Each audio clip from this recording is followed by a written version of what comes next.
Bye! This is the Bible reading for April 19th from the One Year Bible for Kids Challenge Edition. Okay.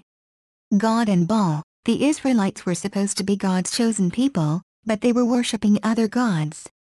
Elijah set up a contest between the false god Baal and the Lord. Read about what happened.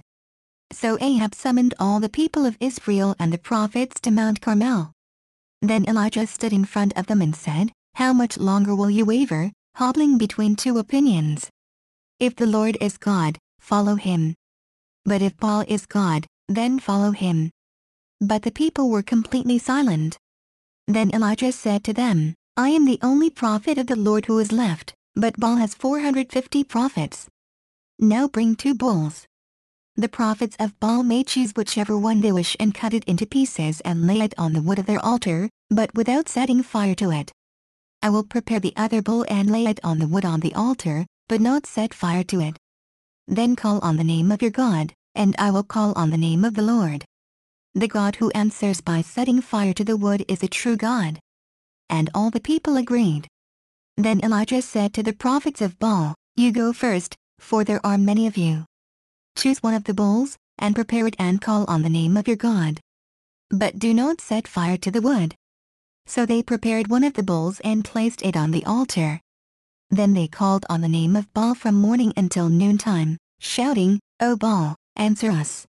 But there was no reply of any kind. Then they danced, hobbling around the altar they had made. About noontime Elijah began mocking them. "You'll have to shout louder," he scoffed, "for surely he is a god. Perhaps he is daydreaming, or is relieving himself, or maybe he is away on a trip, or is asleep and needs to be wakened." So they shouted louder, and following their normal custom, they cut themselves with knives and swords until the blood gushed out. They raved all afternoon until the time of the evening sacrifice, but still there was no sound, no reply, no response. Then Elijah called to the people, "Come over here." They all crowded around him as he repaired the altar of the Lord that had been torn down. He took 12 stones, one to represent each of the tribes of Israel, and he used the stones to rebuild the altar in the name of the Lord. Then he dug a trench around the altar large enough to hold about 3 gallons. He piled wood on the altar, cut the bull into pieces, and laid the pieces on the wood. Then he said, "Fill 4 large jars with water, and pour the water over the offering and the wood." After they had done this, he said, "Do the same thing again." And when they were finished, he said, "Now do it a 3rd time."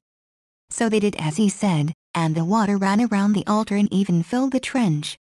At the usual time for offering the evening sacrifice, Elijah the prophet walked up to the altar and prayed, "O Lord, God of Abraham, Isaac, and Jacob, ye prove today that you are God in Israel and that I am your servant. Prove that I have done all this at your command. O Lord, answer me. Answer me so these people will know that you, O Lord, are God and that you have brought them back to yourself."